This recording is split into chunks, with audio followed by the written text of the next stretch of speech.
What do you want to hear? It was back-breaking labor, done on hands and knees, to lay the 4x4-inch ceramic tile in the 10x12 kitchen. After carefully placing the bead of glue on the subsequent tile, Ronnie matched it with the spacer. As the grout began to bubble up, he satisfiedly nodded. A few millimeter errors in one place or another could cause the project to go awry. And because Eccles Renovation and Remodeling offered a 100% satisfaction guarantee, Ronnie ensured that every tile was precisely positioned before continuing. Ronnie's wife Charlotte called as if she sensed he had made it to the end of the row. Ronnie said, "Eccles Renovation and Remodeling." Ronnie speaking, as he picked up his phone. "Ronnie, it's me," a displeased Charlotte angrily said. Ronnie said, already reaching for the spacer box to start the next tile row. Once upon a time, Ronnie's wife would answer the phone, giggle, and say, "Hi honey, it's me." Ronnie was having trouble recalling when she had said "Hi honey." "When are you going to be finished?" Charlotte lost her temper. "I'm on the Pritchard kitchen," Ronnie thought to himself as he studied the nearly 8 feet he had finished.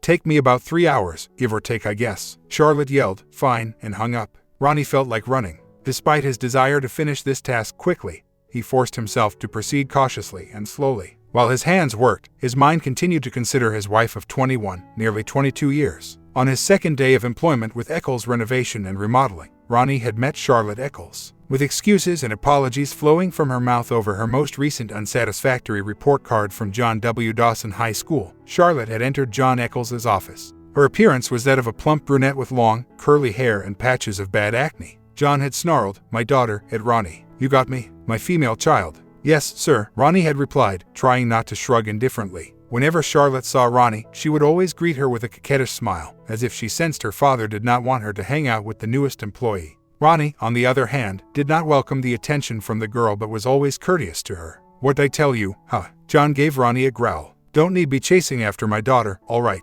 "In all honesty," Ronnie said, "sir, I am not chasing after your daughter." Actually, 21-year-old Ronnie considered 17-year-old Charlotte Rayner Eccles to be little more than a nuisance. She had terrible acne, was at least 50 pounds overweight, and exuded a sense of entitlement. Charlotte struck Ronnie as being extremely immature as well. Charlotte whimpered, "Hey, Ronnie," one day as Ronnie and another Eccles worker were packing up their supplies after a demanding day. Ronnie said, fumbling with the sealed bag of cement that dries quickly. "Listen, this Saturday is my 18th birthday," Charlotte said as she leaned forward to allow Ronnie to see straight down the front of her blouse. "That's good," Ronnie remarked. "Well, happy birthday," grinned the other worker. "So, Ronnie, what you giving me for my birthday?" Charlotte purred. Ronnie said, "Close your eyes," as he successfully dragged the bag to the pickup truck's tailgate.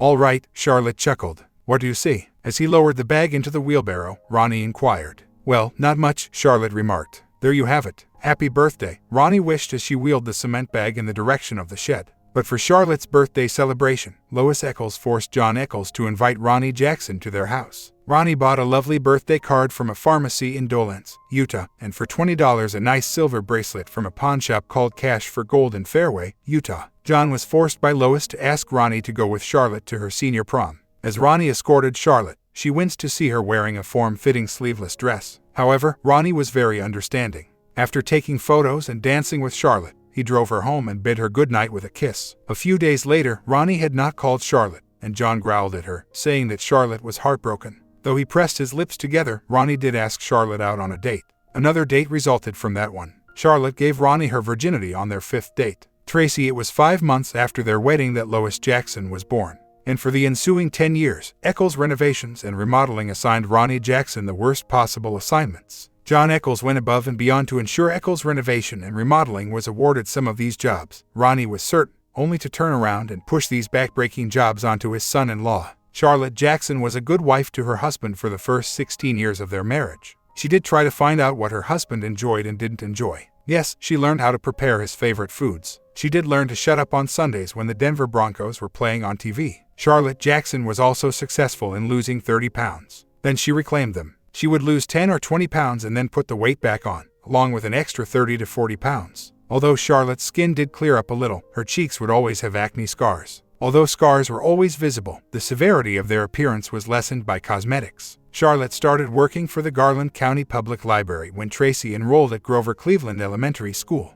The benefits were enormous, but the pay was at best meager. Despite the low pay, the dental and health insurance plans were well worth it.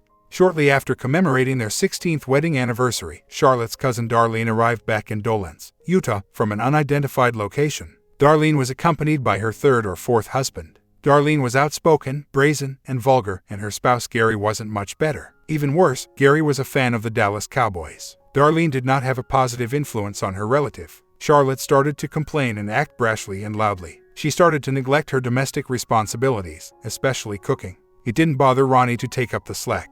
He could cook well enough, he had no trouble cleaning a pot or two. Taking up the slack occasionally turned into almost every night as Charlotte, Darlene, and Gary discovered activities beyond the Jackson residence. In addition, Tracy learned how to cook, clean, and sew buttons onto her school clothes. However, Tracy appeared to harbor resentment toward her father instead of her mother due to the latter's careless actions. Ronnie had done his work almost exactly on time. He was finishing the border at the kitchen living room entryway 3 hours after Charlotte's phone call. He stood up slowly and straightened his back slowly. Ronnie gathered his tools and the few remaining tiles and thought to himself, "Good God, I am getting too old for this." As Ronnie left the Pritchard residence, she gave John Eccles a call. Even now, he winced at the sound of the man's slurred words. The big man had recovered slowly from a stroke that had almost killed him. Shortly after his wife Lois revealed she had cancer, John had his massive stroke. Thus, Lois was left to take care of her husband while undergoing radiation therapy, even after undergoing a double mastectomy. Paul, Brian, and Dennis Eccles offered their assistance as best they could. When asked to help, Ronnie Jackson also contributed to John Eccles' care. Mother Charlotte Eccles had a constant companion in Charlotte Eccles, the family's only girl and infant. Charlotte took her mother to the hospital in Fairway, Utah, and held her hand as the elderly woman sobbed feebly in agony. Lois lost the battle and became ill enough to die. Death did not appear to want to take Jonathan Dennis Eccles just yet, even though John also appeared to be losing the will to live. Day by day, John was thus wheeled into the office. John would sit behind his desk, trying to type on the computer keyboard, day after day, cursing his useless left arm. Then Dennis, Brian, or Paul would take John home at the end of the day. John barked, wheezed, and grunted into the phone as Ronnie said, "Yes, sir, leaving the Pritchard job now, it's finished up." Ronnie sniffed the air gratefully at home. One of his favorite meals was pork chops with French-cut green beans and mashed potatoes. Charlotte had changed the Jackson household to a heart-healthy diet following John's crippling stroke. Charlotte had lost 40 pounds thanks to the diet, but she was still quite plump. Tracy was accused by Ronnie of moving away from home and enrolling at Brigham Young University solely to avoid eating the cardboard meals Charlotte was preparing for them. Tracy hadn't refuted this fact either. Ronnie went to kiss his wife who was fiddling with the stove. She pinched her nose and waved him away. Ronnie threw his clothes in his hamper and showered the day's perspiration from his achy, stiff body. In his youth, as a 21-year-old, this labor had been sufficiently taxing. At 43 years old, it was almost impossible, if not impracticable, to accomplish now. Paul, Brian, and Dennis, however, were not going to submit their bodies to the demands. Along with the growing medical bills associated with John Eccles' recuperation, Dennis, Brian, and Paul announced that there was not enough money in the budget to bring on another employee. Ronnie turned away from the attractive, muscular man in the steamy mirror as she dried off. Ronnie wore shorts and a pullover shirt. Then, just as Charlotte was setting his plate in front of his chair, he came downstairs. "And there's a hot apple pie for dessert," Charlotte said, setting a can of beer in a frosted mug down in front of him. Ronnie exclaimed, "Oh boy," even as a ball of bile began to form in his stomach. When had Charlotte last given him a frosted beer mug? Ronnie thought back. He had grinned at the moment, enjoying the cool drink. A few months before their 17th anniversary, on her 35th birthday, Charlotte gave Ronnie a beer in a frosted mug while Tracy was out socializing with friends. Ronnie took a sip of the icy drink and enjoyed its refreshing flavor. Then Charlotte said, "Honey, I need to talk to you about something." There was a lot of hemming and hawing. Without saying anything, Ronnie kept his eyes fixed on his wife. "Sure wish you'd just get to the point. This beer's just about gone," Ronnie said in closing. After giving Ronnie a fierce look, Charlotte called Darlene and Gary flirtatious. Their marriage was transparent. Next, Charlotte questioned Ronnie about his thoughts on having sex with other women. "Obviously, I am a male. Naturally, I've glanced at the Shelley girl at the gas station," Ronnie acknowledged. "Shelley, in the gas station? Indeed, it seems unlikely that you could succeed with that," Charlotte laughed. But Ronnie added, "I'm married. So, yeah, I think about it, and then it stops right there." But supposed it didn't have stopped right there. Charlotte recommended. "Assumed you were free to act however you pleased. You could finish it and then go home without worrying." Ronnie remarked, "But I couldn't, Charlotte. My spouse and I are wed. We made vows. We took vows in front of everyone." After emptying his mug, he stood up.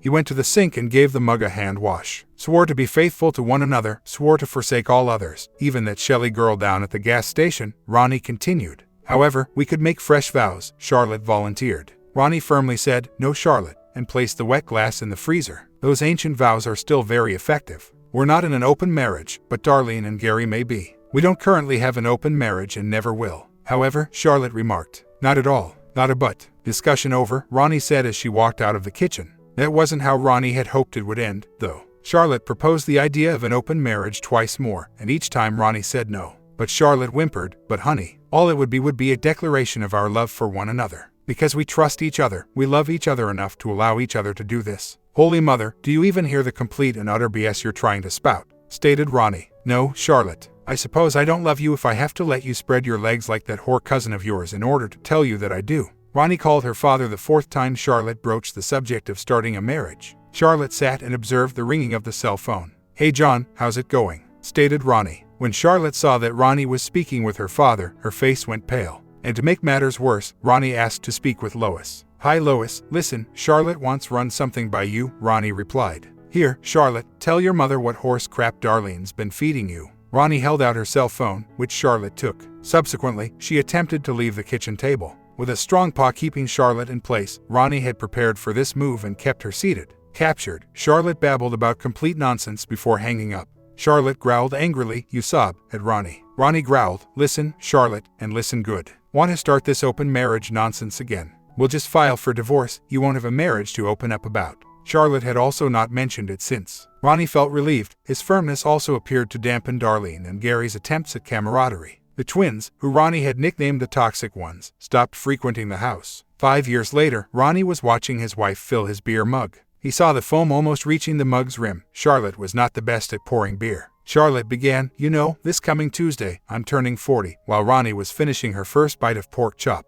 "Moreover, I was a virgin when we first met," Charlotte went on. "Well, I'm not sure how those two facts line up." "You were a virgin, and you're turning 40, Ronnie remarked, severing another piece of pork chop. 40, that is. "Oh, the big 4, remarked Charlotte. "How about all the time? I have had just one partner," Ronnie remarked. "Lucky for you, that man was me. Dude, serve string beans with bacon. MMMM. However, what had you had? 10 women or more," stated Charlotte. "I mean, how is that fair?" Sipping his beer, Ronnie remarked, "Life's not always fair. I decided that since it's my birthday, the big 40, and I've spent so much time taking care of my parents, I should be able to let loose and have a little fun. Darlene found us a fantastic deal for a week at one of the casinos, so Charlie and I are heading to Las Vegas next week," Charlene said. Ronnie went back to her meal. Charlotte continued, "We might, meet a couple of guys while we're there. Just a date, just a date, not necessarily to bond over. Would you please just let me experience what it's like to be with another man and make me even more grateful for what I have at home?" "Oh, the gravy is almost perfect," Ronnie remarked. "So, what do you think?" Charlotte inquired.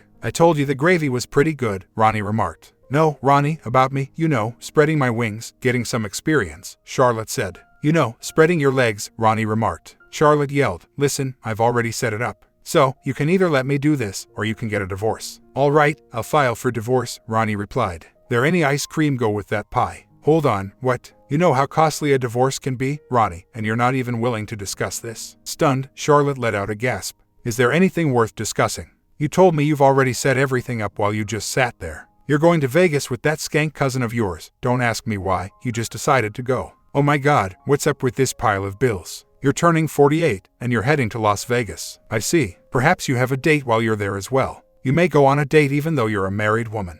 Then you tell me I can either follow your plan or I can file for divorce," Ronnie remarked, shoving his plate away. "That pie. Would ice cream work well with it?" Charlotte countered, "But it's only for this 1 week." Ronnie took a piece of pie and said, "1 week, 1 day, 1 minute, doesn't matter, Charlotte. I won't get married to a whore who cheats because cheating is cheating. Damn it, no ice cream." You're welcome to Darlene," chimed Charlotte. "Oh my God, no," Ronnie chuckled. "Oh my God, that jerk. I wouldn't go to bed with Darlene, Charlotte." Their gray tabby meowed, as if he knew he'd been called. After blowing on the pie fork, Ronnie put it in his mouth. His expression turned disgusted. "Oh, how wonderful. Excellent. You utilized that aspartame garbage, did you not?" Ronnie pushed the plate aside. Ronnie stood up and used his hand to wipe his tongue. He walked out of the kitchen. Ronnie said, "Don't worry, I'll meet with a lawyer tomorrow, get this divorce started," as she ascended the steps. Pritchard's job's finished and Dennis didn't schedule anything else until he can pull the permit on the savings and loan job. "But Ronnie," Charlotte exclaimed, "you're not even listening to me." Ronnie called down the stairs, "Seems fitting. I'm not getting through to you. Bring this garbage up again, I told you. We are going to divorce. You brought it up once more, though. We are thus divorcing." Ronnie switched on the computer in the third bedroom, which served as their home office. The enormous machine was 7 years old and quite outdated, yet it continued to function and maintain a connection to the internet. Ronnie typed in his search term and found attorneys. After noticing that Penny Barnes in Cutler's Field had an online form, he completed it. A second later, there was a ding, reminding him that he had an appointment with Penny Barnes the next morning at 10 a.m. Charlotte cleaned the kitchen and then went upstairs. She undressed and made her way onto their bed. Ronnie said, "No thanks," and rolled away from Charlotte. "Good night." Ronnie awoke at 5:30 in the morning, as was customary. He woke up at his regular time even though he did not have a remodeling job to go to. He got out of bed quietly and closed their bedroom door. He made a pot of coffee downstairs and checked his emails on his cell phone. He had received a follow-up email from Penny Barnes's office detailing what he needed to bring to his appointment with Penny Barnes. Ronnie was arguing with himself at 7 o'clock about whether or not to brew another pot of coffee. He decided against making another pot of coffee after hearing Charlotte stumbling around upstairs. She could brew her own coffee if she wanted a cup. No, I told him, let me have this or. Charlotte plodded down the stairs, talking into her cell phone. When she saw Ronnie calmly reading the day's news on his cell phone while seated at the table, she screamed. She hung up and stuffed the cell phone into the pocket of her robe. "Hello, Ronnie. Why are you in this place?" Charlotte made accusations. "Told you, Dennis hasn't pulled the permits on the savings and loan job, so I've got nothing to do," Ronnie mumbled. At this moment, "I'm reading the news today because the grass is too wet to mow. Are you aware that Burns & Burns is considering launching a second store? This one will be in Pulaski, right there." Charlotte yelled, "Could have left me some coffee." Ronnie said, "Get Darlene to make you some," and he sank his cup in the sink. Penny Barnes had a lovely brunette complexion. Ronnie had a sneaking suspicion that the glasses were there to give her a more serious, educated appearance. Penny remarked as she examined their bank statements. "Just refinanced the house, 3.9%. Ronnie stated, "Daughter is a junior at Bayou." In addition, the mother-in-law's medical bills had very little coverage. The father-in-law had a lot of medical bills, and both of them had ridiculously high funeral expenses. Eccles was on the verge of bankruptcy when a few jobs went significantly over budget due to Paul's inability to remember to carry the one when adding. Penny nodded, and carried on reading. "So, Mr. Jackson, when you divorce your employer's daughter, what will that do to your employment?" "I guess we should end it," Ronnie said, his lips curving into a smile. But Mrs. Jackson's job at Garland County Public Library should be unaffected, Penny thought. Dennis still hadn't gotten the permits to start remodeling the federal savings and loans by Friday. Thus, when Charlotte called, Ronnie was at home completing some repairs on the Jackson residence. "What is divorce?" In response to Charlotte's scream, Ronnie said, "Eccles renovations and remodeling." Ronnie speaking. When Ronnie said, "Oh, okay, you got the papers. Now, what's the issue with the restroom downstairs? You mentioned that something needed to be fixed, but I'm not sure what's wrong with this area." "Lock sticks," declared Charlotte. "Me and you heard that we would need to speak when I got home." "Not at all. We have discussed. As long as you want to listen to Darlene and not your husband, talking doesn't seem to help. Therefore, no, this is not the time to talk," Ronnie remarked. "Yes, I understand what it is now. Good. But I don't want a divorce," Charlotte protested, waving him off. "And I don't want to be married to a brainless woman," Ronnie replied. "Is there anything more?" "Not at all. Goodbye." Next, Ronnie disregarded Charlotte's call. Ronnie put down his screwdriver and picked up when John's phone number appeared. "Renovations and remodeling," Ronnie speaking. John snarled, moaned, and growled. When Ronnie's father-in-law insisted on knowing what was going on between Ronnie and Charlotte, Ronnie was amazed at how many swear words he could understand. Ronnie replied, "It's really quite easy, sir. Darlene and her spouse appear to be living an open marriage, and they have persuaded Charlotte to follow suit. You know, where they can sleep with whomever they want and manage to maintain their marriage. I did, however, tell Charlotte that I did not want an open marriage." John let out another outburst, squeaking and grunting his way through it. As though Ronnie's gesture was visible to John, he shook his head. "Well, your daughter told me the other night that I could either agree to it or file for divorce. Thus, I am divorcing," Ronnie declared.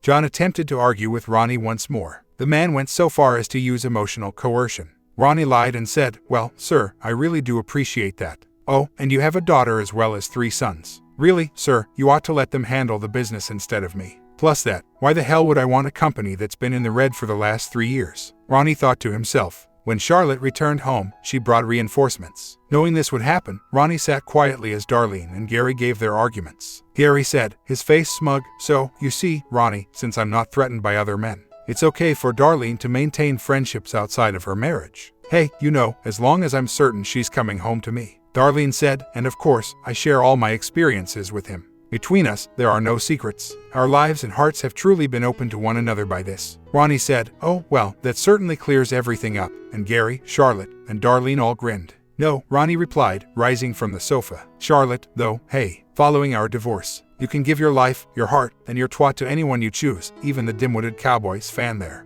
"Oh, okay, I get it. Gary gave a sneer. So, just because you feel inadequate, Charlotte has to shut the door on her own opportunities, Ronnie grinned broadly, revealing all of his teeth. He turned to face the stairs as he approached the living room door. Go ahead and continue thinking that if it's what you need to think in order to feel better about yourself, Ronnie said as she exited the room. Once more, Charlotte attempted to establish a bond that evening.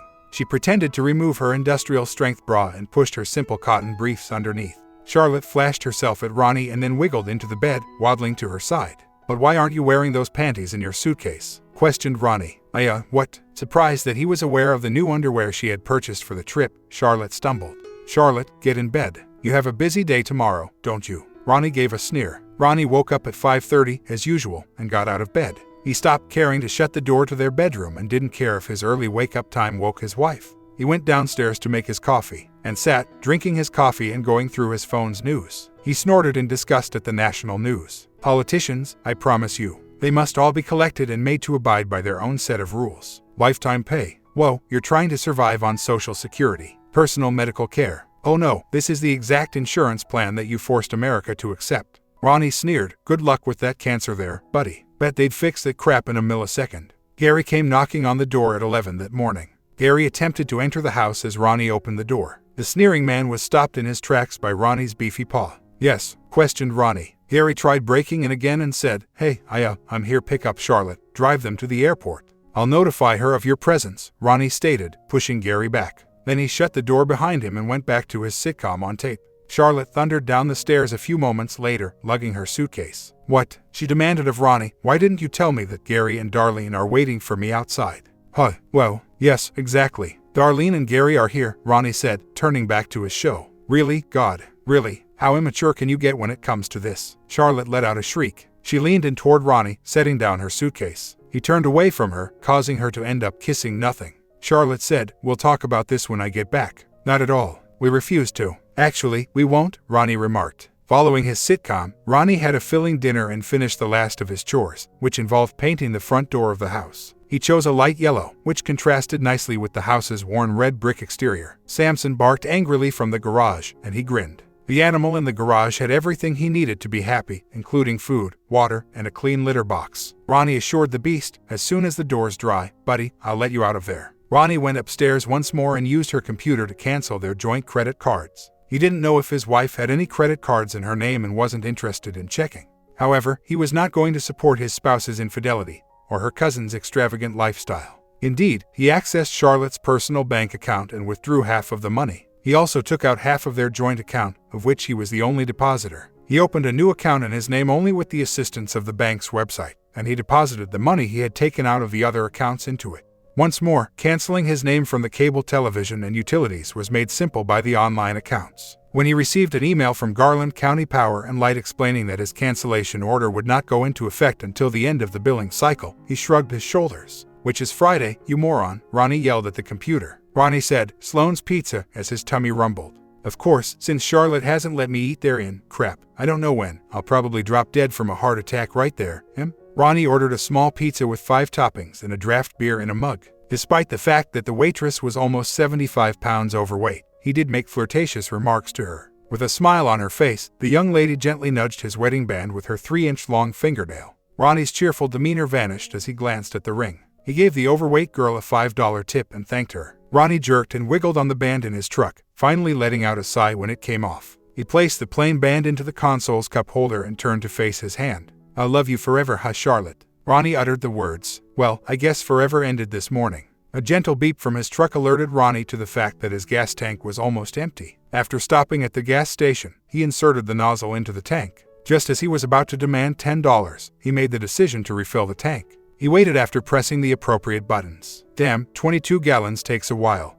The pump gurgled and gurgled as Ronnie asked. He found the Budweiser beer when he entered the convenience store that was attached. Ronnie noticed the ice cream containers as she walked past another row of coolers. He went to the counter with both of them, grabbing a pint of strawberry ice cream. Shelley was fired from the gas station. Because of the blonde beauty behind the counter, she'd married, breaking both Ronnie's and many other men's hearts who stopped in this particular gas station. However, Shelley's short brunette coworker, Shannon Carlisle, was practically as attractive. When Shannon leaped onto the milk crate Ronnie had placed behind the register, Ronnie grinned. When he had once asked her how short she was, Shannon had given him a fierce look. I have a height of 4 feet, 8 inches, declared the 19-year-old girl. Why, to what extent are you short? Ronnie had joked, about 7 inches. Her brown eyes were wide open. Subsequently, the girl let out a deep, belly laugh that lit up her pretty face. And Shannon has been calling Ronnie Shorty ever since that day.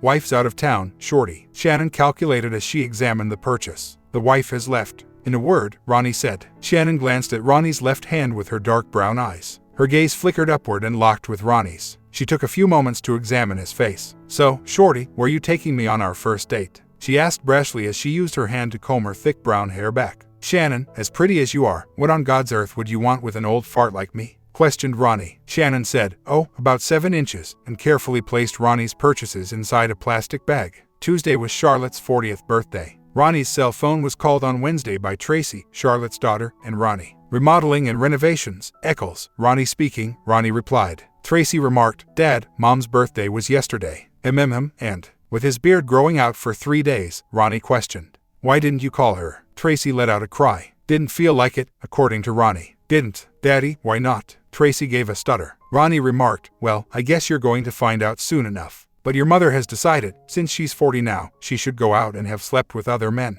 And, Tracy inquired. And what exactly are they teaching you at that school, Jesus Christ? Stated Ronnie. She is also married. Furthermore, married women never have affairs with unmarried men. Tracy sneered, oh my God, that is so old school. Ronnie said, goodbye, Tracy, and hung up. It was his cell phone ringing again 10 minutes later. Ronnie took the call even though he could see it was Charlotte's cell phone. Ronnie, it's Eccles Remodeling and Renovations, he said without thinking. Charlotte said, hello, Ronnie, in a forceful voice. Hello. How is your life as a 40-year-old whore going? Questioned Ronnie. Not amusing, Ronnie, yelled Charlotte. Ronnie concurred, saying, no, I don't think it's funny either. Charlotte went on, oh, and thank you so much for canceling the credit cards. Thank you very much, Ronnie remarked. Anything else? Charlotte said, my birthday was yesterday, Ronnie. Why didn't you call? It didn't feel right. However, perhaps whoever you are would want to wish you a happy birthday, don't you think? Stated Ronnie. Charlotte yelled, oh Jesus, Ronnie, grow up. Charlotte, I have. And adults, they keep their word. They honor their commitments, Ronnie remarked. Now, Melissa K. Who? Charlotte inquired. This is Melissa K. She was once Melissa S., you recall, the lovely little blonde who attended Tracy's school. She wed that Lucy, the bank manager, right? Well, she is currently employed with Gold Standard Real Estate. And got this adorable little redhead. Good God, Antoinette is as gorgeous as a picture, I tell you. But the good news is that Ronnie believes she can find us a buyer for this house quickly. Bye. Ronnie, we're not selling the house. Charlotte let out a cry into her phone. Oh, do you really believe you have the money to buy me out? Melissa was telling me to keep in mind that we had a second mortgage to pay off. We'll probably need to bring cash to the table in order to pay off that note, but she can find us a buyer, Ronnie remarked. Charlotte yelled, we're not selling the house, once more. And I put all your furniture into that easy storage, right by the Chevrolet place, Ronnie went on. Unit number 212, your dad's got the key. Charlotte said, oh my God, Darlene, I need to get home, and Ronnie heard. But your dad couldn't take Samson, so I brought him over to Dennis's, Ronnie went on. Dennis. Ronnie, oh my God, Dennis has got those Dobermans. Horrified, Charlotte screamed. Shit, that's correct, Ronnie laughed. It makes sense why he said he would be glad to have that cat. Well, whatever. Ronnie ended the call on his wife's cries and entreaties. He went upstairs, left the phone on the kitchen counter, and opened an internet browser. His cell phone rang, but he didn't pay attention to it. And, maybe your mom's new boyfriend can pay for that last year of school, young lady, Ronnie said. Hey, or why don't you check to see if Bayou offers scholarships to students who consistently maintain a GPA of 2.1? After disconnecting the computer, Ronnie angrily said, because, after all, it's old school for you to expect your parents to pay for your way in life. Ronnie went into his bathroom and applied facial lather. Even though it was difficult and occasionally painful work, he was able to scrape 3 days' worth of hair without getting any cuts. After taking a hot shower and drying off, he put on his final pair of jeans and t-shirt. The computer was positioned behind the passenger seat within the pickup truck's cab. He threw his cell phone into the trash can as his final act. The trash can was then rolled down to the curb by Ronnie. As Herman met Ronnie at the curb, he said, going to miss you, the neighbor across the street. The only time we said more than 2 words to each other was when you were crying about Tracy's boyfriends playing their music too loud. And know how hard it is get neighbors leave you the hell alone, said Herman. Your neighborship was impeccable. Never asked me to take your mail or newspapers when you went on vacation, never expected me to feed your cat, and never borrowed my crap. I'll bet the next group will spend a lot of time at my house. Would serve you right for being so warm and friendly, Ronnie replied. Herman nodded and turned to face the garbage can. Garbage can's ringing, he said. With a smile, Ronnie said, "Mind your own business," and the two men shook hands once more. When Charlotte tried her key in the front door, she discovered that it was inoperable. She reached into her purse for her phone and tried to dial the number listed on the sign for Gold Standard Real Estate. Her phone was fully charged, but there seemed to be a problem with it, as she stared in shock. While Gary was exploring the house and testing out doors and windows, Darlene allowed Charlotte to use her phone. The phone rang and Charlotte cursed under her breath. "Melissa from Gold Standard Real Estate here." Charlotte lost her temper. "I'm in front of my house and my key doesn't work." "Oh, Jackson, Jack. Ronald Jackson's former spouse," brightly said Melissa. Wife, yelled Charlotte. Melissa exclaimed, "Oh, I'm so happy to hear from you. I need you to sign a couple of forms. Oh, and I have this couple, you won't believe it. They're genuinely intrigued by your home." "The house is not for sale," Charlotte angrily said into the phone. "Oh, thus, you intend to purchase Mr. Jackson?" Melissa inquired. "I can assure you that the Richmonds will be devastated to learn that." Well, they did enjoy the Purcell's location as well. Gary returned and said the house was well and truly sealed. Melissa was informed by Charlotte once more that the house was not for sale. Then she attempted to use Ronnie's phone. "You sob," Ronnie's voice said, indicating that she had arrived at Eccles renovations and remodeling. Charlotte growled. "Come on, there's somewhere we can drop you off." "Already tired of all this drama?" Gary questioned. Charlotte remembered, "My cat," and pushed herself back into the car.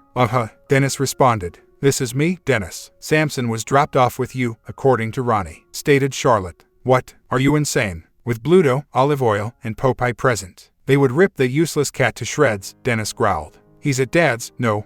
Dad's physical therapist is allergic to cats, so you really need to get him." "Oh, thank God," Charlotte moaned. Dennis said, and, thanks so much. Now that Ronnie is gone. Right now, we're all but out of business. Since none of us knew how to install ceramic tile, I had to turn around and let Fremont take it after obtaining the necessary permits from Federal Savings and Loan." With the Charlotte ended the call. "Hey, how many people you going call?" Charlotte started typing in her father's phone number when Darlene lost her temper. "What? It's boundless, eh?" Charlotte inquired. "Oh no, that's not right," Darlene uttered. "Mr. Genius over there's got us on the 1,000 minutes a month and I know he used them all up on his fantasy football BS. The final one," Charlotte assured me. "Plus, it's not bullshit. I picked up Brown yesterday and Cook's out, or will be," Gary defended. John yelled at his daughter, spitting profanities as he did so. He did, however, reluctantly consent to her visiting his house. After driving to John Eccles' house, Gary opened the trunk and took Charlotte's suitcase out. Charlotte gave Darlene a hug before wheeling her suitcase up to the door. "Now, how was it?" When Darlene got into the front seat of the car, Gary asked. "Oh my God, what a catastrophe," Darlene exhaled. "Would you look at her, please? Do you think anyone would want to sleep like that?" Gary concurred, "Not when you're sitting right next to her," as they watched Charlotte walk into her father's house. "But did you get any money out of her?" Darlene sighed, almost, as Gary pulled out of the lengthy driveway. "But then, God, Ronnie, you know how much I detest that moron. She was forced to use her debit card after he canceled all of her credit cards." Gary reminded her, "And there are ATMs everywhere." "Shit, have you got $10 or so? We require gasoline." "Yeah, there's ATM all over the place and she went online." "You can do that when your dumb husband doesn't run up your minutes on fantasy football," Darlene said. "Yeah, here's a 20. Yes, it's true that she went online. What relevance does that have to ATMs?" As he pulled into a gas station, Gary inquired. Saw that Ronnie had helped himself to half her account, Darlene stated. "Just get 10, please. We still have the electric bill to pay, unless you've already made the payment." Gary nodded and went into the convenience store that was attached. Darlene heard Gary swivel to face the beer cooler and bleat on the car horn. Gary scowled at her via the shop's plate glass window and turned back to the counter. Gary said, "Was just going to get 1 can," when he got back in the car. "1 can," yelled Darlene. "When is the last time you ever got 1 can? Hey, look, that little midget is working here now. One with a large front," Gary inquired. Charlotte listened to her father's irate lecture while Darlene and Gary argued. John has been speaking with a lot of vulgarities ever since his stroke, and did not seem to mind characterizing those around him with derogatory, cruel language. "Really, what am I saying? Have you recently taken a look at yourself?" John inquired. "That face, and that fat pig. It appears that they put out the fire with an ice pick after it caught fire." "Dad," Charlotte gasped, feeling deeply hurt by his remarks. "You are about to turn 40. "Big deal," John growled. "People turn 40 every day, god damn it. But not every one of them turns into a stupid goddamned woman just because they're 40. He gestured toward the court filings on the coffee table. Samson entered the living room at that precise moment. "You must hire legal counsel," John angrily said, "and need clean that useless cat's goddamned litter box. Jesus Christ, I don't know what that animal eats, but goddamn does it stink." John turned suddenly and pushed out of the way. He drooled, the left corner of his mouth hanging open. "You're back in your old room," John angrily said. "I hope it was worth it, goddamned." Hear me out. Hopefully it was worthwhile. At 40 years old, I remain a goddamned idiot. Charlotte sighed that night as she lay in her old bed and stared at the wallpaper that she and her mother had chosen when she was 8 years old. Charlotte turned out the light and stared at the pitch-black ceiling, but Samson did not move. There had been so much promise in the first part of her 40-year birthday week. The flight had been easy and seamless. Charlotte had gazed out the window, taking in the glittering Las Vegas metropolis below them. Charlotte and Darlene had arrived at their hotel room full of excitement. After that, they had hurried downstairs to play a little roulette and lose a few bucks before deciding to have dinner. When the adorable waiter informed Charlotte that her credit card had been denied, Charlotte was embarrassed. With a fierce scowl on his face, the manager brought the second credit card to the table after it was also denied. Pulling out her debit card, Charlotte hoped it would work. Thankfully, it did, and the manager presented her with the card and her receipts. Charlotte went back to her room and checked her bank account. There was a 50% reduction. Darlene and Charlotte had both cursed Ronnie Jackson. The man had gone too far, both of them had agreed. Darlene had urged, "Come on, girl, we're in Vegas. Come on, go. That fool cannot be allowed to ruin our time." However, Darlene's $300 blackjack loss at the table somewhat ruined the festive atmosphere of that evening. Charlotte had been the one with the $300. Charlotte was successful in meeting a charming young man in the bar. David, who is 25 years old, accompanied Charlotte to her room. Then Charlotte noticed David attempting to take her wallet out of her handbag. Darlene griped about only having $100 a day. This trip to Vegas had not brought her any luck. The instant Darlene left their hotel room, the $100 in her hand seemed to vanish. On her birthday, Tuesday night, Charlotte made another attempt to court a good-looking young man. The young man leaned in after grinning. Charlotte giggled in expectation as she leaned in. "Lady, how about a 300-pound skank for a little sleep? With my wife at home, I would be," he remarked. "However, I've heard there's a blind convention happening 2 hotels over. How about you give it a shot there?" Charlotte, still stinging from the painful rejection, took the elevator up to their room. When she noticed the pantyhose knotted haphazardly around the door handle, she moaned. After that, Charlotte went to the lobby coffee shop and sipped on a cup of coffee for a few hours. At last, Charlotte texted Darlene to let her know she was heading back to the room. After going back to their room, Charlotte let herself in and noticed with relief that the pantyhose was no longer knotted around the handle. Following a steamy shower and draping her intimate apparel over her voluptuous figure, Charlotte reclined in the spacious and cozy hotel bed, gazing skyward. It dawned on her that Ronnie hadn't given a call. To wish her a happy birthday, her husband had not given her a call. Tracy had also not returned calls. However, the girl had texted her to wish her a happy birthday. Charlotte discovered that her husband had not even attempted to text her when she checked her phone. But Charlotte did smile when she heard Dennis, Brian, and Paul wish her a happy birthday. And Darlene whined bitterly in the morning about the tight budget Charlotte had forced them to work under. Darlene even mentioned that she had covered the cost of the hotel room and the airfare. By Saturday morning, Charlotte was seriously considering breaking up with her cousin. Whether related by blood or not, Charlotte could take no more of Darlene's incessant whining.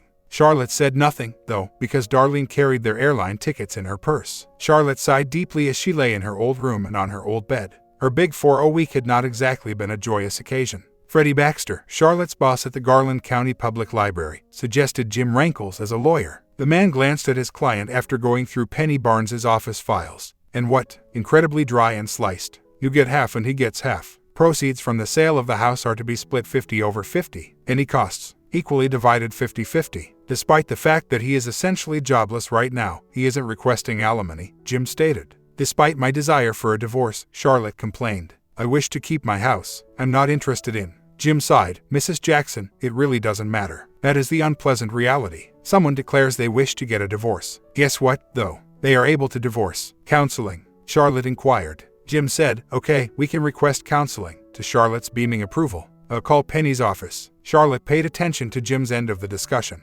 Jim's side seemed to be little more than him, so she studied the titles of the books in his bookcase. After placing his cell phone on his desk, Jim said, "Okay, Mrs. Jackson, here's the problem." "Not at all. Not a problem." With her purse tightly clutched, Charlotte said, "I'm paying you so that there's no problem. Ms. Barnes is unaware of her client's location." Jim said, "Your husband entered, paid her fee, and walked out. All she has on him is his email address. This she have to. There, she can get in touch with him. She also refuses to provide us with the email address, citing attorney-client privilege." Charlotte sank into the chair and said, "Oh," in a whisper, "and said that Ronnie told Ms. Barnes that your daughter can pay her own tuition and dorm fees from now on." Jim went on. "It has to do with old school or something similar. Know what he means when he says that?" Whispering no, Charlotte said, "But I'm willing to bet Tracy does." Charlotte turned 41 years old without a party. She got dressed for work again and went out of her room. When his daughter planted a kiss on his cheek, John did not look up. He simply gazed at his hands, which he was holding lifelessly in his lap. "Need anything before I go to work?" Charlotte inquired. "Nella," muttered John. "All right, I'm heading out. How should Samson and you act, please?" Charlotte spoke, attempting to sound as upbeat as she could. "How are you doing? Please, my 2 men behave themselves. What the hell you think we're going to do?" John barked, but mostly he just made grunts, squeaks, and barks. Charlotte took the same route to work from her father's house to the library that she had been taking for the previous year. Her cell phone started to chime, but she didn't check the screen until after she had parked the car. "Happy birthday." Charlotte took out her phone to read. "I'm happy with my birthday. I'm so happy that I could burst." However, she did reply, expressing her gratitude to Tracy for the birthday wishes. In the year since turning 40, Charlotte had managed to shed 25 pounds from her body, but nobody had noticed. Since Ronnie had left, nobody had given her any attention. The open marriage between Darlene and Gary was exposed by Charlotte less than a week after Ronnie's departure. Because they didn't get along, Darlene and Gary had an open marriage. However, neither of them possessed sufficient funds to break free from the other. Thus, rather than living as husband and wife, they were more like 2 roommates in their rented trailer. There were no signs of affection between Darlene and Gary, neither did they embrace or share a kiss. Charlotte recalled Ronnie giving her a hug and kissing her. On the evening when she had prepared him a meal consisting of pork chops, mashed potatoes, gravy, and bacon-cooked green beans, Ronnie approached her with the intention of giving her a hug and kiss. Her nose was pinched, and Ronnie's scent was one of labor and sweat. Ronnie had not given her a hug or a kiss after she announced she was going to celebrate her 41st birthday in Las Vegas without him. When Charlotte had last seen Ronnie, she had leaned in to give him a kiss, but he had skillfully evaded her advances. Her phone rang an hour after she had read Tracy's text. After reading her supervisor's text, Charlotte asked her if she was going to be late. Numbly, Charlotte exited her car and made her way to the cinderblock building's back door. Thanking her mother for the birthday wishes, Tracy read her text message. Then Tracy turned to face her phone. An image of a little girl with her hair in a shock of brown and her face scrunched up was displayed. From her father's phone, a text message had arrived, describing Antoinette Barbara Jackson as 17 inches long and 6 pounds 4 ounces in weight. Tracy did find it rather ironic that her mother's birthday coincided with that of her infant sister. However, she also didn't think that little fact would make her mother laugh. Tracy couldn't help but wonder if her father was even aware that her mother's birthday was today. "Shannon, flooring," I said into the phone. "Becky, carpets, tiles, hardwoods, and laminates. Ask me about next day installation." "Hey, Shorty," exclaimed the girl. Line 3. Ronnie Jackson said, "Excuse me," to the young couple who were debating what color hardwood flooring to install in their house. While he answered the phone, Ronnie motioned for Bobby East to come help the young couple. The young man walked up to the couple after giving them a nod of approval. Reaching a wall-mounted phone, Ronnie punched the blinking extension. He put the receiver to his ear and scanned the sales floor with his eyes. Ronnie had been attempting to obtain an exclusive contract to handle all flooring for the real estate developer's upcoming projects, so he was hoping to hear back from Samuel D. Ronnie said, "Shannon's flooring," Shorty speaking, into the receiver. In the phone, his wife's voice came, "Well, guess what, Mr. Shorty? Looks like you and your 7 inches put another one in me." "Shannon, are you serious?" Mouth agape with shock, Ronnie questioned. "Really, though. I'm going to get another diaper while Tony is still in diapers." Shannon happily laughed into her phone. "Where are you?" questioned Ronnie. Shannon stated, "I'm just leaving Dr. Pruitt's office right now." "Well, need to get that gorgeous bottom of yours right here, right now," Ronnie replied. "We're going to Stone Grill to celebrate." Shannon laughed as she pushed Tony's stroller out of Alliance Square Health Facility and into the scorching Texas sun. "Think all that attention to my bottom, why we're in this mess in the first place," she said. The woman, who stood 4 feet 8 inches tall, brushed her long hair back from her eyes and looked around. Being the shortest child on the block all her life, she'd learned to look around her before moving on. She grinned as she glanced up at the scorching sun. Ronnie had asked Shannon Carlisle where he was heading when she had come into the gas station to bid him farewell. Ronnie had stared at her for a long moment. He then gave a shoulder shrug. "I'm not entirely sure." "Why? What makes you curious?" he inquired. "In order to inform them of the location of my final payment," Shannon exclaimed, leaping from her milk carton. "Are you heading somewhere warm? You hear that I've pretty much had enough snow." "Shannon, what would a gorgeous girl like you want with an old fart like me?" Ronnie inquired. Just as she was about to reply with her typical light-hearted repartee of him, about 7 inches, she glanced up at him. Shutting her eyes, she did so. She inquired, "What color are my eyes?" "Brown." "A true dark brown," Ronnie answered. "I got a dimple. Which cheek is it on?" Shannon opened her eyes and inquired. "The left cheek. Additionally, when you smile and reveal one of your teeth, the one on the right is a little twisted. Not horribly so, but not straight," Ronnie remarked. "And why'd you come tell me by Shorty?" Shannon peeked out from behind the counter and asked. "Polly, hello. I'm heading out." Polly lumbered out of the stockroom, weighing 312 pounds. Because I don't know, Ronnie replied. Shannon grinned, and took Ronnie's left hand in her right. Polly, I'm leaving. Polly grumbled. You got another 2 hours on your shift. Shannon let out, cough, cough, I'm sick, goodbye. Hi Shorty, have you traveled to Texas before? Shannon smirked at the still astonished Polly at the convenience store door. Pulling open the door, she did. Polly, hello. That job you're always bugging me to do, Shannon yelled. Not taking place. Never going to occur. Shannon waved to Barbara Garcia and Brandon as she stood in front of the Alliance Square Health facilities. Barbara chastised her husband like a mother would, and it was clear that she was many years older than him. However, it was also clear that they were in love. Barbara's arms were wrapped around her husband's narrow waist and her large pregnant belly. The Garcias approached their old sedan and gave Shannon a wave. Hey Ronnie. As Shannon rolled the stroller in the direction of her SUV, she whispered, I love you. My comment, you heard of any Vegas stories around you? I have seen a quite crazy pair of couple of Vegas in the past. Let me know down in the comment. Sub and bell and I will see you in the next Love TV.